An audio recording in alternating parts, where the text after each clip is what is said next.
எனக்கு நல்லா தெரியும். நம்மளுக்கு இது புதுசா தான் இருக்கும். 10த்ல நம்மளுக்கு என்னடா 10த் மேத்ஸ் படிக்கும்போது நம்ம எல்லாரும் ஃபீல் பண்ணியிருப்போம். இதுவே இவ்ளோ பயங்கரமா இருக்கே! மேத்ஸ்னாலே கஷ்டம் அப்படின்னு. ஆனா ரியாலிட்டி ஹிண்ட் எப்ப தெரியுமா? 11த் ஸ்டாண்டர்ட் வந்து 1 கிளாஸ்ல உட்காந்து கவனிக்கும்போது தான் நம்மளுக்கு ஆக்சுவலா புரியுது. டேய் 11த் மேத்ஸ் வந்ததுக்கு அப்புறம் தான் புரியுது. இனிமேல் தான் நம்ம புக்கு கூடயே நம்மளோட ஜர்னி இருக்க போகுதுன்னு சொல்லிட்டு. ஸோ இதுவரைக்கும் பெருசா இருந்துச்சு. 10த் பப்ளிக் இனிமே நம்மளுக்கு பெருசா இருக்காது. ஏன்னா 11த் மேத்ஸ் அப்படிப்பட்ட மேத்ஸ். கரெக்ட்டுங்களா? ஸோ இந்த மேத்ஸ் ஈஸியா, டிஃபிகல்ட்டா? இப்போ ஓரளவுக்கு எல்லாரும் கிளாஸஸ் போயிருப்பீங்க, கவனிச்சிருப்பீங்க. ஓரளவுக்கு உங்களோட ஒப்பீனியன் என்னன்றத இப்ப கமெண்ட் செக்ஷன்ல சொல்லுங்க. இது எப்படி ஓவர் கம் பண்ணணும்ன்றத தான் இந்த வீடியோல நாம பார்க்க போறோம். ஸோ ஃபர்ஸ்ட் ஆஃப் ஆல் எந்த சப்ஜெக்ட்ட பத்தி தெரியாது. ஆனா 11த் ஸ்டாண்டர்ட்ல மேத்ஸ் சப்ஜெக்ட் படிக்கிற ஒவ்வொரு ஸ்டூடெண்ட்டுக்குமே வந்துட்டு இது ஒரு விஷயம் இருக்கும். ஒவ்வொரு ஒவ்வொரு விதமா அணுகுறாங்க. இது எப்படிதான் பண்றது அப்படின்னு. ஆனா இன்னொரு விஷயம் சொல்லிக்கிறேன். இந்த 11த் மேத்ஸ மட்டும் நீங்க அழகா புரிஞ்சுக்கிட்டீங்கன்னா போதும். ஃபவுண்டேஷன் ஸ்ட்ராங்கா இருக்கும். அப்போ பில்டிங் பயங்கர ஸ்ட்ராங்கா இருக்கும். ஸோ இந்த ஃபவுண்டேஷன் ஸ்ட்ராங்கா இருக்கணும் அப்படின்னா, நம்மள ஒவ்வொரு கிளாஸ்லயும் நம்மளோட 100% ஃபோக்கஸ வச்சு கவனிக்க வேண்டியதா இருக்கணும். அதுக்கு ரொம்பலாம் வேண்டாம். டெய்லி ஒரு டாஸ்க் எடுத்துக்கோங்க. வாரத்துல இருக்க 7 நாள்லயும் டெய்லி ஒரு 5 சம்ம மட்டும் தெளிவா போடுங்க. உங்கனால 11த் மேத்ஸ கம்ப்ளீட்டா ஃபினிஷ் பண்ண முடியும். ஸோ இந்த 11த் மேத்ஸ் டெய்லி டார்கெட் 5 கொஸ்டின்ஸ்ன்னு சொல்லிட்டீங்க மேம். ஆனா எங்கிருந்து எப்படி கொஸ்டின்ஸ் எடுக்கிறது? ஸோ இந்த 5 கொஸ்டின்ஸ் வந்து நிச்சயமா எங்களோட ரோட் மேப் ஆன public or first mid term. So first exam ஆன ஃபர்ஸ்ட் மிட் டெர்ம்ல நம்மள சென்டம் எடுக்க வைக்குமான்னு கேட்டிங்கன்னா, நிச்சயமா உங்களுக்கு அது பயங்கர ஹெல்ப்ஃபுல்லா இருக்கும். ஸோ அந்த நீங்க இப்பலேருந்தே ஸ்டார்ட் பண்ண ரெடியா இருக்கீங்களா? பசங்களா? ஸோ எல்லாருமே ரெடியா இருக்கீங்கன்னா, லைக் பட்டன ஸ்மாஷ் பண்ணிட்டு கூடவே இந்த சேனலையும் சப்ஸ்கிரைப் பண்ணிருங்க. ரைட்? ஸோ இந்த 5 சம்ஸ் அதுவும் எங்கிருந்து எடுக்க போறீங்க அப்படின்னா, no problem. First of all first mid டெர்மோட போர்ஷன நம்ம தெளிவா பேசிக்கலாம். ஃபர்ஸ்ட் மிட் டெர்மோட போர்ஷன் வேற யாரும் கிடையாது. Chapter 1, 2 and 3. நெறைய ஸ்கூல்ல 3 ஃபுல்லா குடுக்காம பாதி வரைக்கும் குடுப்பாங்க.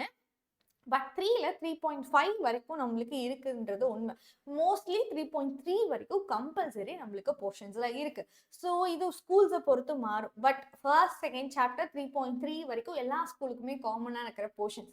ஸோ நம்ம பயங்கரமா படிக்க வேண்டிய சுச்சுவேஷன் வந்துருச்சு. ஏன்னா 3 சாப்டர் ஒரு வெரி வெரி இம்பார்ட்டன்ட் சாப்டர். ஆனா யாராலையும் கம்ப்ளீட் பண்ண முடியாத ஒரு சாப்டரா இருக்கும். அந்த ஹிஸ்டரிய மாத்தணும் அப்படின்னா, ஃபர்ஸ்ட்ல இருந்தே நாம அதுக்கான வேலைய போட்டா தான் போதும். ஸோ அந்த இம்பார்ட்டன்ட் கொஸ்டின்ஸ். ஸோ நான் குடுக்குற டெய்லி 5 கொஸ்டின்ஸ்ன்னு சொல்லிட்டீங்க. எந்த கொஸ்டின்ஸ் எப்படி எடுக்கிறது அப்படின்னா, நான் உங்களுக்கு கேட்டகரி வைஸா குடுத்துருக்கேன். 2 மார்க்ஸ், 3 மார்க்ஸ், 5 மார்க்ஸ்ன்னு சொல்லிட்டு. இப்ப இந்த 2 மார்க் கொஸ்டின்ஸ நான் உங்களுக்கு காட்டுறேன் ஸ்க்ரீன்ல. ஸோ சாப்டர் 1ல இருக்க 2 மார்க் கொஸ்டின்ஸ். சரியாடா பசங்க? அண்ட் சாப்டர் 2ல இருக்க 2 மார்க் கொஸ்டின்ஸ் அண்ட் சாப்டர் 3ல இருக்க 2 மார்க் கொஸ்டின். சரிங்களா? இது உங்களோட போர்ஷன்ஸ பொறுத்து நீங்க படிச்சுக்கலாம். மீதி இருக்க 3 மார்க்ஸ் அண்ட் 5 மார்க்ஸ்க்கு இதெல்லாம் வரும் அப்படிங்கிறத நான் பிடிஎஃப்ல அட்டாச் பண்ணியிருக்கேன். அந்த பிடிஎஃப் நம்மளோட டிஸ்கிரிப்ஷன் பாக்ஸ்ல இருக்கு. மறக்காம செக் அவுட் பண்ணுங்க. கூடவே இது மாதிரி வேற எந்த சப்ஜெக்ட்க்கும் உங்களுக்கு வேணும் அப்படிங்கிறதையும் மறக்காம கமெண்ட்ஸ்ல சொல்லுங்க. சரியா பசங்களா? அண்ட் பிஃபோர் தட் நீங்க இப்போ 11த்ல இருக்கீங்க. ஸோ 11த்ல நீங்க இன்ஜினியரிங் தான் போக போறேங்கிற டிசிஷன் எடுத்துட்டேன்னா, அதுல ஃபர்ஸ்ட் கல்லா ஜேஇய வைங்க. ஸோ ஜேஇ அப்படிங்கிறது நம்மளோட ஃபேமிலி அப்லிஃப்ட் பண்ற ஒரு ப்ரோக்ராம். அந்த ப்ரோக்ராமுக்கு நம்ம உயிரை கொடுத்து படிக்க வேண்டிய ஸ்டேஜ் 11த்ல இருந்து இருக்கு. ஸோ அதை நீங்க வந்து நியரஸ்டா இருக்க ஆஃப்லைன் சென்டர்ஸ்ல போய் படிக்கலாம். ஸோ அந்த ஆஃப்லைன் சென்டர்ஸோட centres name with your phone calls நீங்க என்கொயரி பண்ணி கேட்டுக்கலாம். சரிடா பசங்க, நம்ம எல்லாருமே காசு கொடுத்து இன்வெஸ்ட் பண்றோம் நம்மளோட படிப்புக்காக. அது உண்மையிலே நம்மளுக்கு உண்மையாவும் லாயலாவும் இருக்கணும். ஸோ மற்ற இன்ஸ்டியூட்டுக்கும் இவங்களுக்கும் என்ன வித்தியாசங்கிறதையும் நீங்க தெரிஞ்சுக்கணும்.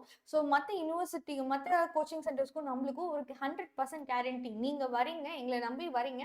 ஸோ உங்களுக்கான ரேங்க் இம்ப்ரூவ்மெண்ட் நிச்சயமா இருக்கணும். கேரண்டி கொடுத்து நிச்சயமா உங்களால ஒரு விஷயத்த சொல்ல முடியும். அண்ட் இதுல இருக்க அட்வான்டேஜஸ் என்னன்னு கேட்டீங்கன்னா, உங்களோட டீச்சர்ஸ் யாரோ தானோ இல்ல, இந்தியாவில் இருக்க டாப் மோஸ்ட் 1% இருக்க டீச்சர்ஸ். ஸோ டீச்சர்ஸ்லேயே டாப் 1% இருக்க டீச்சர்ஸ் தான் உங்களுக்கு டீச் பண்றாங்க. ஸோ உங்களுக்கு பயம் தேவையில்லை. அது கூடவே அகாடமிக் மென்டார்னு சொல்லிட்டு இன்னொரு டீச்சர்ஸும் உங்களுக்கு அவைலபிளா இருப்பாங்க.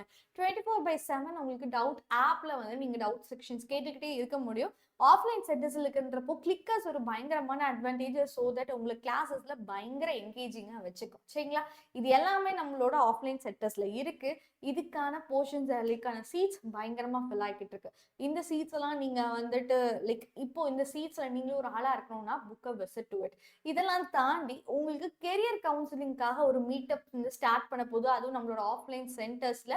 ஸோ நீட் கவுன்சிலிங்கான ஒரு கவுன்சிலிங், கெரியர் கவுன்சிலிங் நடக்க போகுது.